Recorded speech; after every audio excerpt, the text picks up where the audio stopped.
Halo guys, kembali lagi bersama podcast Sampurna. Saya Jemi Mubarok. Dan saya Mimal Kamaludin. Pada kesempatan kali ini guys, kita kedatangan dari mahasiswa dan mahasiswi STI Yasa Anggana Garut. Langsung saja kita kenalan bersama narasumber kita. Ada Rijan. Halo. Ada Yunia. Hai. Dan ada Iklima. Hai. Langsung saja kita ke pembahasannya langsung. Apa sih studi metode itu? Mungkin bisa dijelasin sama Kak Rijan. Nah, studi metode kerja ini merupakan proses sistematis untuk memilih, mencatat, dan menganalisis metode kerja yang ada. Jadi, metode kerja ini mencari cara untuk mengembangkan metode yang lebih efisien, produktif, dan hemat biaya. Nah, teman-teman, studi ini dapat diterapkan di sektor manufaktur maupun di organisasi yang berfokus pada pelayanan. Pendekatannya terorganisir dan melibatkan beberapa langkah dasar. Oke, baik. Nah, kira-kira apa aja sih langkah dasar itu? Untuk lebih jelasnya, mungkin rekan saya yang akan menjelaskannya. Jadi langkah dasar tersebut diantaranya meliputi proses pemilihan, di mana proses pemilihan ini yaitu pekerjaan yang akan dipelajari untuk perbaikan metode dipilih oleh praktisi studi metode. Dengan pertimbangan manajerial, pemilihan tersebut dapat didasarkan pada aspek ekonomi, teknis, atau kemanusiaan teman-teman. Nah, selanjutnya langkah dasar yang kedua ada pencatatan, di mana pencatatan sistematis menjadi langkah kunci dalam upaya peningkatan metode.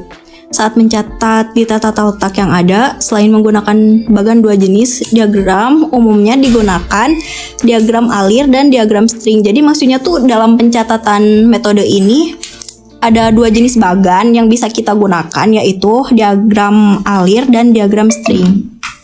Untuk langkah dasar selanjutnya akan dijelaskan oleh Kayunia.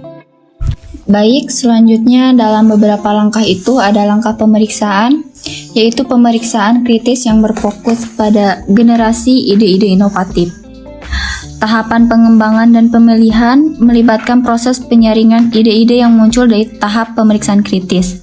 Setiap ide yang telah diuji untuk memastikan kelayakan teknis dan ekonomisnya, selanjutnya dipilih metode terbaik dari beberapa alternatif yang tersedia. Dari fase pemeliharaan terjadi setelah implementasi dan berfungsi sebagai mekanisme pemantauan dan kontrol untuk memastikan aktivitas metode yang telah diterapkan. Jadi begitu teman-teman.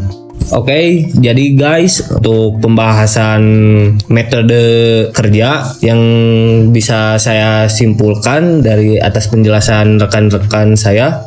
Jadi metode kerja merupakan proses yang sistematis memilih, mencatat, dan menganalisis metode kerja yang ada dengan pendekatan yang terorganisir dengan melibatkan beberapa langkah seperti proses pemilihan, pencatatan, pemeriksaan, dan pemeliharaan. Oke guys, sekarang kita memasuki materi yang selanjutnya. Di sini akan membahas pengukuran pekerjaan. Nah, di sini saya kurang paham tentang apa sih pengukuran pekerjaan itu. Mungkin di sini Kak Rijan bisa menjelaskan kembali apa itu pengukuran pekerjaan. Mungkin di sini kami akan menjelaskan secara ringkas dalam materi ini. Jadi pengukuran pekerjaan itu merupakan pendekatan ilmiah untuk menetapkan standar kinerja atau keluaran. Nah, data dari pengukuran kerja ini dapat diaplikasikan dalam berbagai aspek, seperti kepegawaian, perencanaan, dan estimasi. Tentunya ini adalah aspek organisasi. Nah, terdapat beberapa teknik juga yang dapat digunakan dalam pengukuran kerja ini, seperti PMTS, Time Study, Work Sampling, Production Study, Analytical, Estimating, dan Standar Data. Nah, dari berbagai teknik tersebut itu, biasanya studi waktu yang merupakan pendekatan ilmiah untuk mengatur atau mengukur pekerjaan, khususnya bagi pekerjaan yang berulang dengan siklus waktu yang pendek, yang dilakukan biasanya dengan stopwatch. Sementara itu, work sampling lebih sesuai untuk pekerjaan dengan siklus waktu yang panjang. Jadi operasi yang melibatkan kerja tim, aktivitas heterogen. Nah, teknik ini umumnya digunakan untuk menentukan persentase waktu yang terbuang karena berbagai alasan. Untuk lebih jelasnya mungkin akan diperjelas lagi oleh rekan saya. Silahkan Kak Iklima.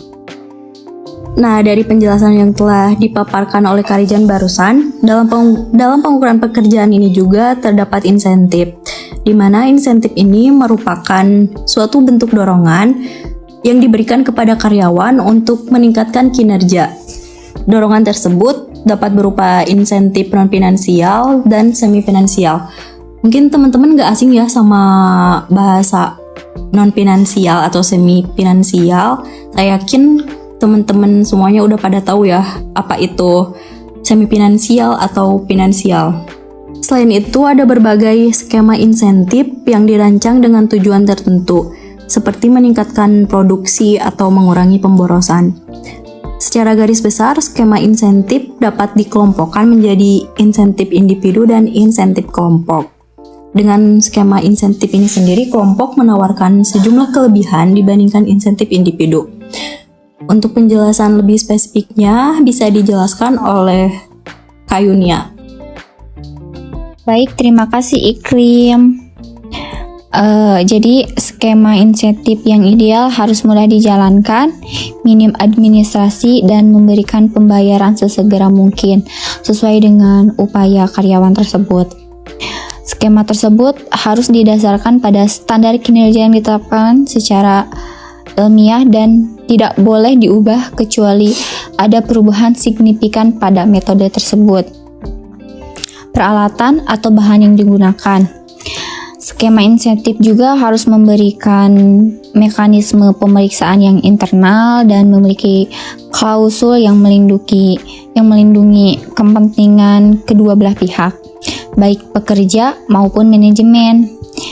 Selain itu, skema harus fleksibel dan mampu beradaptasi dengan perubahan di masa depan, serta mendapat penerimaan dari karyawan agar berhasil diterapkan. Setiap skema insentif memiliki kelebihan dan kekurangan tersendiri. Oleh karena itu, skema insentif harus disesuaikan dengan kebutuhan dan kondisi spesifikasi perusahaan. Jadi, begitu teman-teman. Baik, dari pembahasan yang telah rekan-rekan sampaikan, di sini saya bisa menarik kesimpulan bahwa pengukuran pekerjaan merupakan pendekatan ilmiah untuk menetapkan standar kinerja atau keluaran, di mana dalam pengukuran pekerjaan ini terdapat suatu insentif, non-finansial, semi-finansial, dan finansial. Baik, terima kasih guys untuk narasumber hebat kita yang telah memaparkan penjelasan mengenai studi metode kerja dan pengukuran pekerjaan. Mungkin next kita bisa ngobrol-ngobrol lagi mengenai pembahasan yang baru. Oke, kita pamit undur diri. Saya Jamie Mubarok. Dan saya Memang Kamaludin. Sampai jumpa di podcast selanjutnya.